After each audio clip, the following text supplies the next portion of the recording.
Selamat pagi warga Indonesia. Jumpa lagi ya bersama gue Ilham. Gue dosen Fakultas Hukum Universitas Pancasila. Kali ini gue akan bahas sesuatu yang menurut gue menarik ya. Suatu pertanyaan, bukan suatu pernyataan, tapi suatu pertanyaan yang mungkin lo semua yang nonton vlog gue bisa membantu gue untuk menjawab. Ya, jawabannya sih mudah, ya kan, perlu atau tidak perlu. Ya, jadi hanya dua pilihan, perlu atau tidak perlu. Nah, pertanyaan ini lahir dari diskusi beberapa kali dengan teman-teman, dengan saya bisa lah dikatakan dengan adanya problem ya tentang pembentukan P3SRS ya. Isunya masih sama nih tentang pembentukan P3SRS. Apa pertanyaannya? Pertanyaannya sih sederhana ya. Salah satu syarat menjadi pengurus itu harus bertempat tinggal. Jadi bertempat tinggal di apartemennya, berdomisili, ada yang menyebut berdomisili, ada yang menyebut bertempat tinggal di apartemennya. Nah, syarat menjadi pengurus bertempat tinggal dan berdomisili bagi beberapa orang bisa menjadi permasalahan, bagi beberapa orang tidak menjadi permasalahan. Maka lahirlah suatu pertanyaan. Pertanyaannya seperti ini.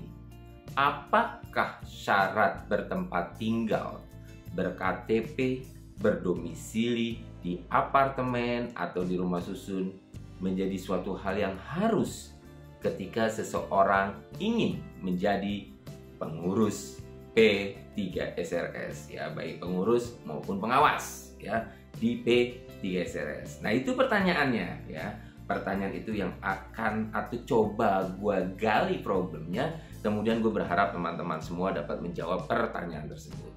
Mari kita saksikan saja. Dan apa sih jawaban nanti dari teman-teman? Silakan tulis di kolom komentar.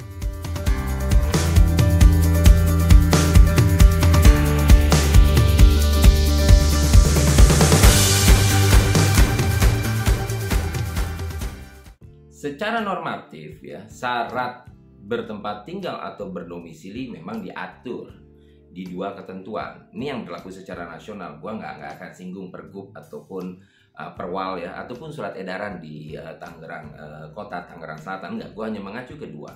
Yang pertama yaitu di dalam PP 13 ya 2021 tentang rumah susun. Di dalam pasal 94 itu diatur tuh jelas. Frasa yang digunakan di sana adalah bertempat tinggal. Jadi syarat pengurus maupun pengawas dia harus bertempat tinggal di apartemen. Tempat tinggal itu PP 13.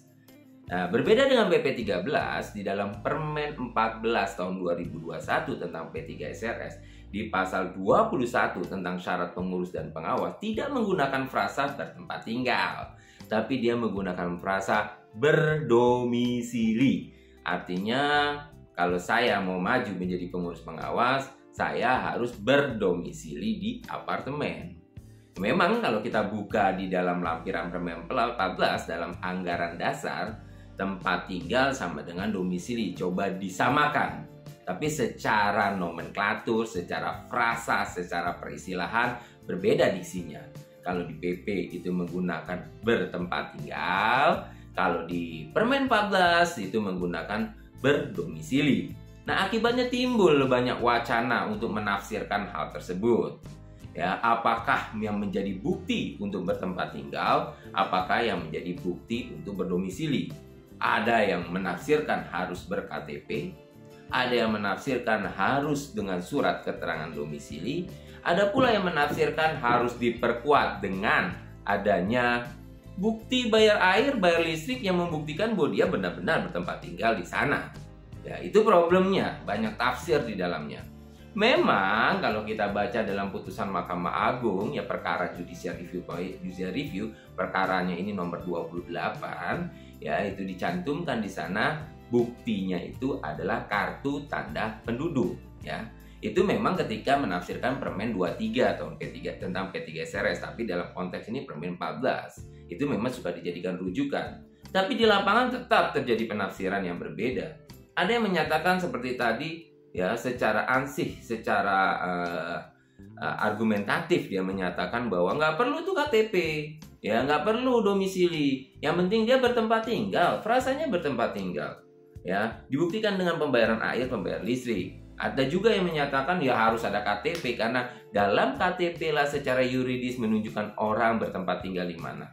Ada pula yang menggunakan surat keterangan domisili. Nah, ini menjadi problem yang menarik. Tapi gue nggak akan membahas ya apa itu perbedaan dari bertempat tinggal dengan domisili. Yang gue bahas adalah atas pertanyaan, perlu nggak sih orang bertempat tinggal ataupun berdomisili lah esensinya untuk menjadi pengurus atau pengawas? Itu yang coba gue bahas dan pertanyaan itu yang gue lontarkan kepada teman-teman semua. Setidaknya nih kalau gue amati ada beberapa permasalahan, yaitu yang berkaitan dengan tempat tinggal ataupun domisili untuk menjadi syarat menjadi pengurus dan pengawas. Yang pertama nih, kita tahu lah semua lah, untuk membentuk P3SRS itu dibentuk setelah masa transisi berakhir. Nah, masa transisi itu 1 tahun. Jadi setelah 1 tahun, para pemilik wajib membentuk P3SRS. Nah, setelah 1 tahun untuk membentuk P3SRS, masa 1 tahun ini belum seluruh pemilik menghuni apartemennya. Ada yang sudah beli, ada yang belum menempati, ada yang ditempati orang lain. Ya, persentase bertempat tinggal di sana sangat minim. Akibatnya, ketika membentuk P3SRS, mereka mencari-cari siapa yang memenuhi syarat untuk bertempat tinggal untuk didorong menjadi pengurus dan pengawas. Ditambah lagi pengurus pengawas bukan 1, ya 5 kalau menurut Permen 5, ya 10 orang dia harus cari. Belum lagi cari pangus yang juga harus bertempat tinggal, 15 lah minimal mereka harus ada yang bertempat tinggal. Dalam satu apartemen yang masa transisinya baru 1 tahun, untuk menemukan yang bertempat tinggal dan berdomisili sangatlah sulit.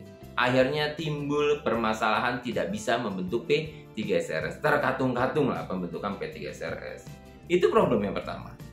Problem yang kedua juga terjadi pada rumah susun atau apartemen. Apartemen ini menurut pasal 50 ada 2 fungsi, yaitu fungsi hunian dan fungsi campuran.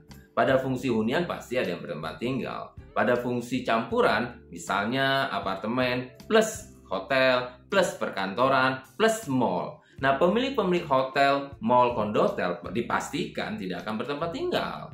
Akibatnya pengurus mall, ya pengurus hotel, pengurus perkantoran tidak bisa menjadi pengurus dan pengawas.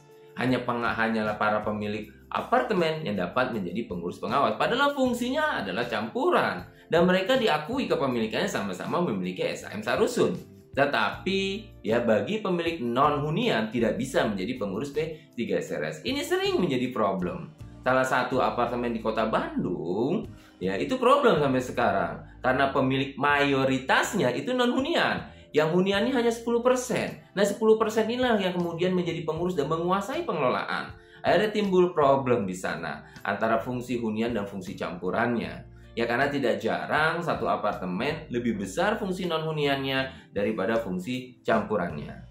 Yang ketiga, ini yang benar-benar fungsinya adalah non-hunian. Jadi banyak sekali dengan nilai investasi dan gerak ekonomi yang kemudian melesat, akhirnya terjadi inovasi daripada pemanfaatan rumah susun yang seluruhnya misalnya dimanfaatkan untuk kondotel. Tapi status pembangunannya rusun atau apartemen, tapi konsep daripada pengelolaannya dengan apartemen. Mengakibatkan tidak ada orang yang bertempat tinggal di sana. Ini menjadi GR ya, nanti saya bahas menjadi GR. GR itu apa? Judicial review ke Mahkamah Konstitusi oleh mereka. Karena mereka tidak bisa membentuk P3SRS karena tidak bertempat tinggal. Itu problemnya. Akibatnya ada pro dan kontra untuk bertempat tinggal. Bagi bagian pihak, harus, karena kan hari per hari mereka harus bertempat tinggal di sana untuk mengetahui kegiatan pengelolaan. Ya, pengiatan pengelolaan baik operasional, pemeliharaan, perawatan. Ya, di satu sisi, di sisi yang lain akan dibantah. Kan yang mengelola bukan Anda, yang mengelola adalah badan pengelola. Ya, pengelola yang berbadan hukum. Normanya jelas bahwa pengelola itu pengelola yang berbadan hukum. Anda tinggal tunjuk, tinggal bentuk. Jadi yang day to day untuk melakukan pengelolaan bukan Anda. Anda hanya mengawasi buat apa Anda bertempat tinggal. Toh juga ada badan pengelola yang day to day dan secara keorganisasian akan berada di apartemen. Itu saling bantahnya di sana. Ada juga yang berbantahkan malam, ya. Ada kegiatan aktivitas masyarakat yang ada di sana. Kalau tidak ada pengurus dan pengawas, siapa yang akan melakukan aktivitas itu? Ya, ada juga nanti akan dibantah lagi. Kan ada fungsi RT RW. Dalam apartemen itu ada RT RW. Anda harus bedakan. Urusan sosial kemasyarakatan itu sosialnya RT RW. Seurusan Anda adalah pengelolaan tanda benda bersama, dan bagian bersama. Nah, konflik-konflik inilah yang kemudian melahirkan satu pertanyaan menarik bagi saya. Apakah syarat pengurus harus dan pengawas harus bertempat tinggal itu menjadi suatu kebutuhan?